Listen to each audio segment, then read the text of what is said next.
ဟုတ်ကဲ့နာတော်တာပန်းစင်နေကြပါတော့တေးချစ်သူမိဘပြည်သူအပေါင်းတို့ခင်ဗျာတာယာချိုအေးကြည်လင်ပြတ်သားမှုနဲ့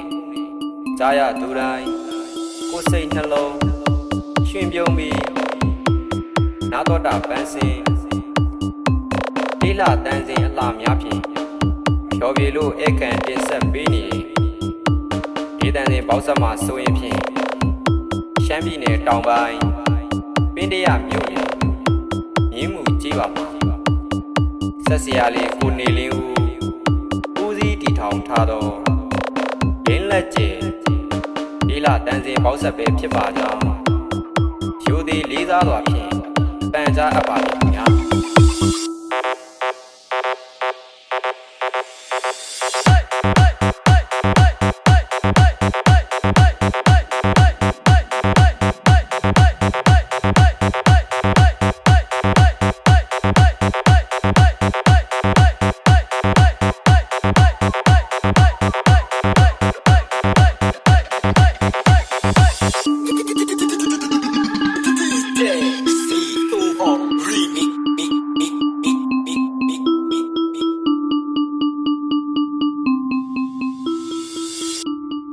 ယခုလို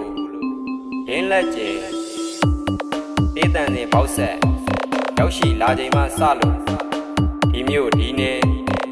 ဒီကျေးရွာမှာရှိကြတဲ့မိဘပြည်သူညီကိုမောင်နှမပေါင်းတို့အားသွားလန်းသားတို့လာလန်းဖြာစိတ်ချမ်းသာခြင်းကိုယ်ကျန်းမာခြင်းနဲ့ပြည့်စုံ၍ကိုယ်စိတ်နှဖျားချွင်လန်းချမ်းမြေ့ကြပါစေလို့ကျွန်တော်တို့ရဲ့ရင်းလက်ကျဲဒေသန်စင်ပေါက်ဆက်မှာစုမုံကောင်တောင်းပေးလိုက်ရပါမယ်ခင်ဗျာ